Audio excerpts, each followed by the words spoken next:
na leitura do Evangelho, conhecida por nós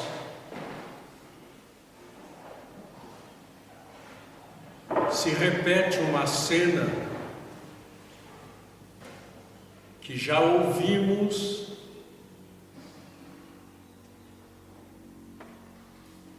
declarada por Lucas no domingo anterior, no domingo passado,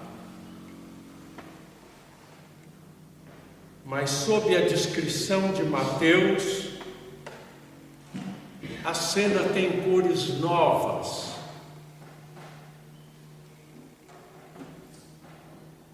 Que é o diálogo entre Jesus e Pedro. A partir do momento em que Cristo diz: "Feliz és tu, Simão, filho de Jonas, porque foi meu Pai que está no céu que te revelou que eu sou o Filho de Deus."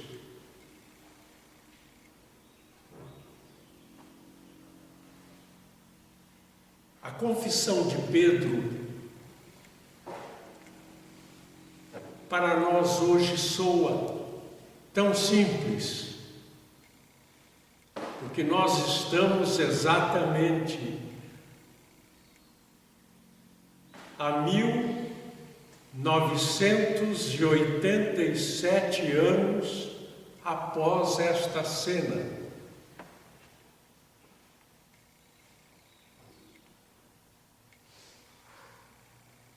Esta cena, este diálogo, transcorreu no ano 26.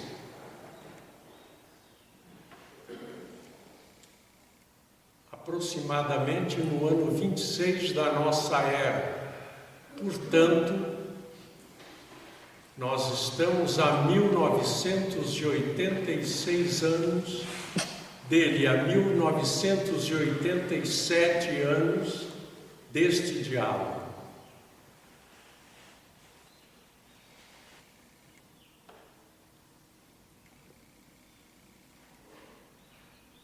Para Simão Pedro não era assim. Na cultura de Pedro, dizer com a veemência com que lhe foi inspirado pelo Pai: "Tu és o Filho de Deus", significava que Jesus tinha uma missão especial e ele era um predileto, mas não que ele era Deus. Pedro, pessoalmente, não conseguiria entender assim. Entender a Cristo, ver a Cristo como Deus, ainda não cabia na cultura de Pedro. E o que nos prova isto é a cena de Pedro repreendendo Jesus, alguns versículos depois, quando Cristo diz que ele deve ser preso, flagelado e morrer. E Pedro diz: "Que é isso? Fica quieto, não fale isso."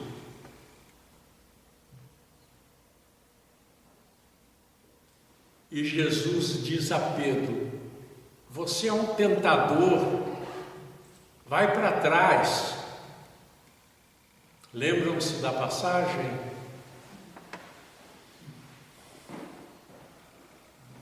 Portanto, Pedro não havia entendido realmente que ele estava conversando com o Filho de Deus, como nós entendemos que é Jesus.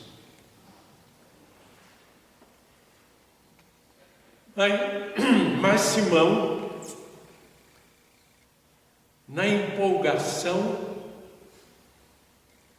inspirado por Deus, disse: tu és o predileto, tu és o profeta maior, tu tens a maior missão. E onde Cristo estava, onde eles estavam, que cenário Cristo Jesus escolheu para este diálogo? Cesareia de Filipe. E eu ouso fazer uma interpretação. Cesareia de Filipe era uma cidade ao norte da Palestina, uma cidade montanhosa, no alto de um rochedo. Do ponto onde eles estavam conversando, eles viam o rochedo e a cidade coroando o rochedo. A cidade foi construída por Herodes Filipe no ano 2 antes de Cristo, portanto, 2 anos antes de Cristo nascer. Herodes Filipe quem era? Filho de Herodes o Grande, aquele que ameaçara a vida do menino Jesus e que fizera os pais fugirem para o Egito.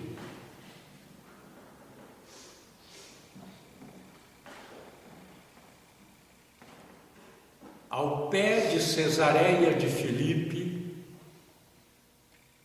Jesus arrancou de Pedro a confissão maior.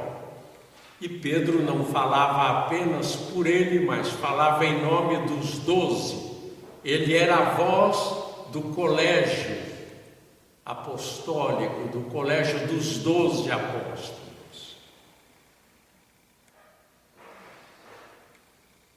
E no contexto, quando Cristo disse: tu és Pedro, tu és rocha,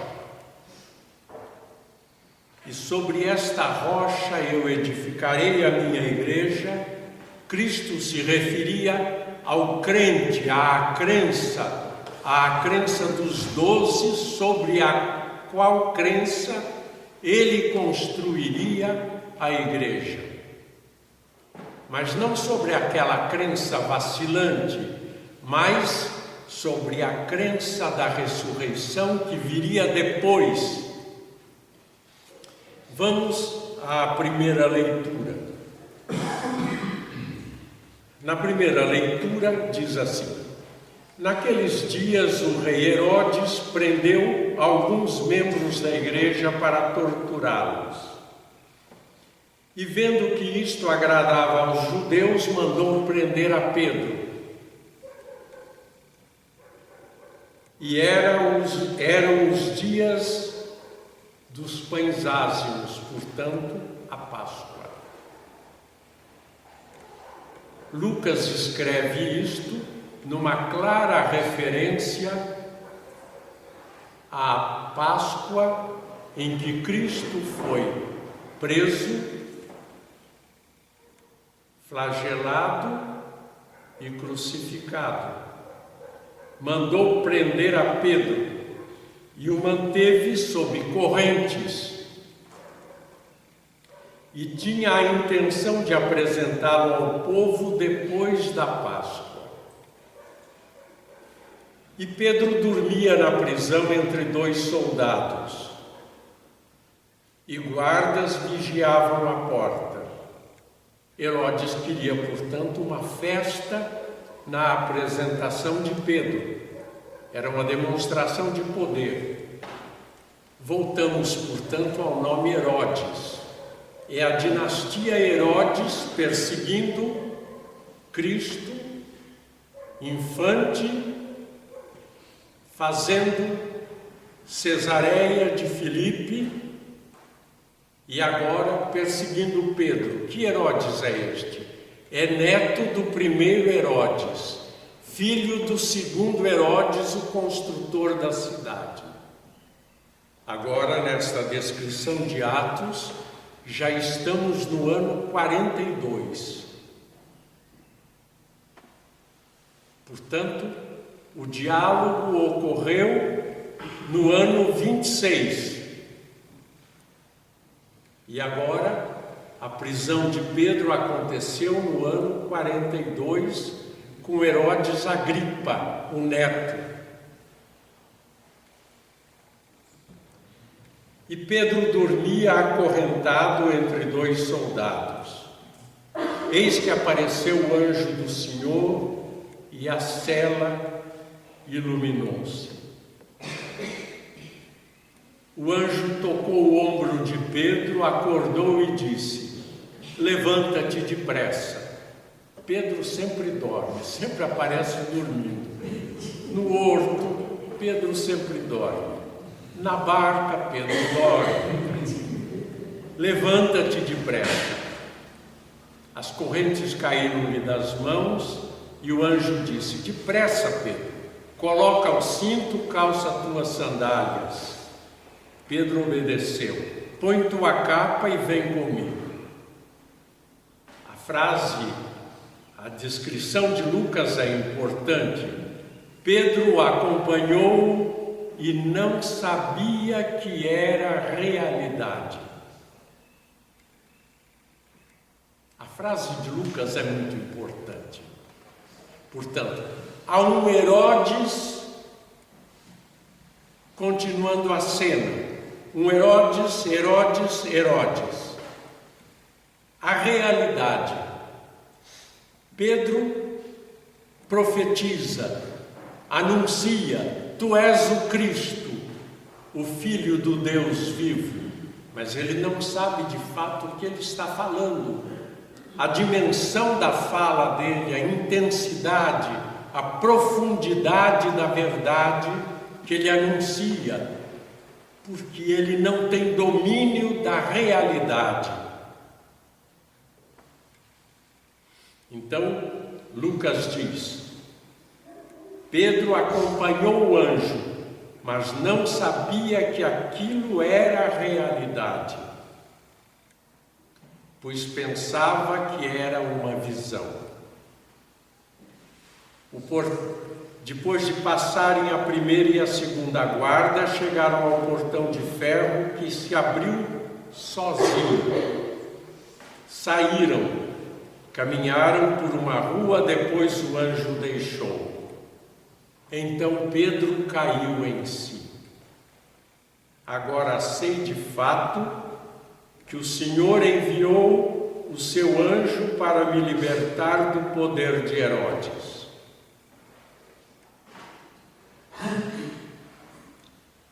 Pedro teve o senso da realidade. E que realidade é essa?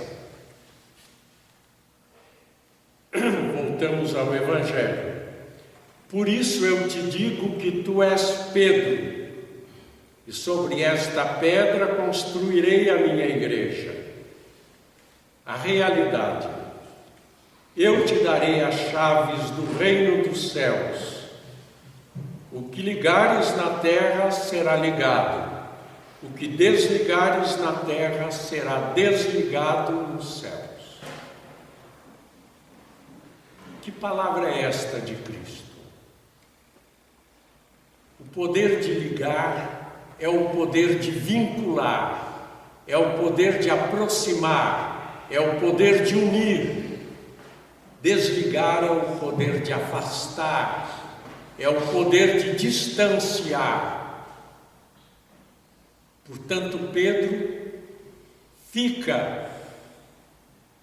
Pedro e os 12 ficam com o poder de unir, de aproximar, de vincular a Cristo e ao Pai aqueles que eles acharem que têm o coração, a mente e o comportamento de Cristo. Eles são os grandes intérpretes, da realidade. Esta é a união dos textos. Pedro começa a saber da realidade quando ele se vê o homem a quem Herodes Agripa não pode dominar. Ele está imune ao poder de Herodes Agripa. Ele mesmo, Pedro, é aquele que vincula e desvincula. Herodes Agripa não pode vinculá-lo. Ele está reservado a uma outra missão. Ele está vinculado a apresentar-se ao imperador de Roma, ao poder de outro rei, de outro imperador, não de Herodes Agripa. Ele vai enfrentar uma cultura maior. E é nessa cultura, no confronto com essa cultura maior, não só em Roma, mas de todas as civilizações futuras, que Pedro vai exercer o seu poder, a sua competência de se mostrar conhecedor e mediador da realidade entre os homens e Cristo.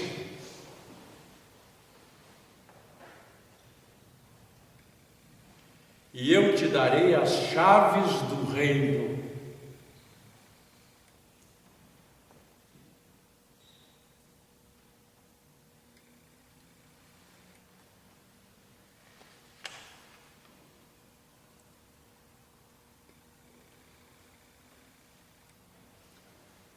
O texto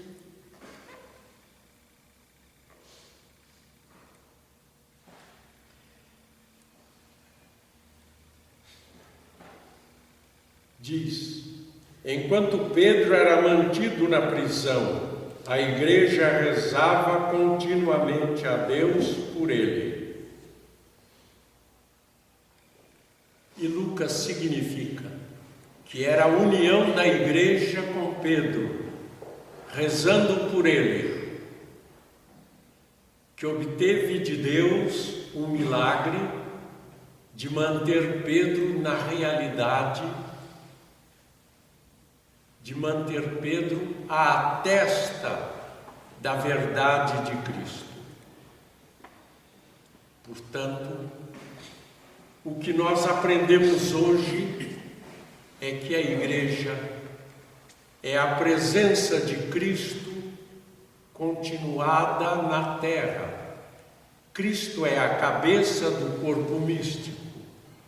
A igreja é Cristo continuando entre nós. Como cabeça, um corpo ressuscitado, uma realidade ressuscitada. Como membros, somos mortais, uma realidade a ressuscitar.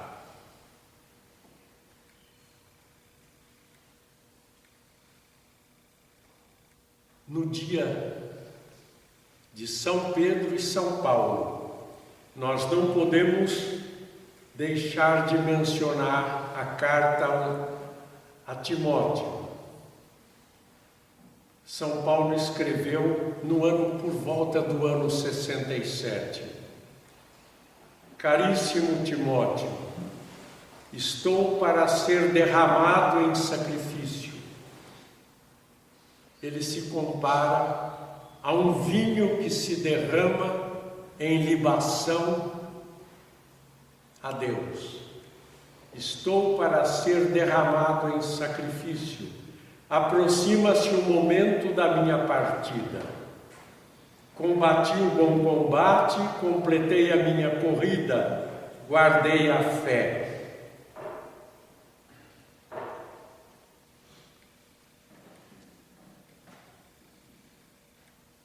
O Senhor esteve a meu lado e me deu forças. Ele fez com que a mensagem fosse anunciada por mim integralmente e ouvida por todas as nações. São Pedro e São Paulo são aqueles dois grandes irmãos que fundaram a Igreja de Roma. Pedro foi martirizado antes, Paulo depois. Neste dia nós, como bons discípulos de Cristo, como igreja, rezar pelo Papa, rezar por Pedro, rezar pelos bispos, rezar por todos nós, porque é a nossa fé em Cristo que é a rocha da igreja. Uma rocha que, sob todos os vendavais, sob todas as marés contrárias do grande mar da vida, esta rocha da fé se sustenta e se fortalece. Não nos esqueçamos, quando Cristo disse: "E a verdade vos libertará", não é a verdade pensada, é a verdade vivida. A verdade, na palavra de Cristo, é a realidade profunda. Quando se diz Deus é a verdade, Deus é a realidade profunda. Portanto, a realidade é que sempre vai nos libertar, essa realidade maior é que nos salva, que a nossa fé esteja sempre aderente a Cristo, a realidade que Pedro viu e o evangelista João palpou. Que nós possamos, no dia em que se comemora Pedro e Paulo, que nós possamos dizer: Senhor, que a minha fé possa palpar em mim a Tua presença, porque é em nós que nós temos que palpar a presença de Cristo. É em nós que Ele está profundamente, pelo batismo, pelo crisma, pela Eucaristia. A Igreja é Cristo em nós e nós em Cristo.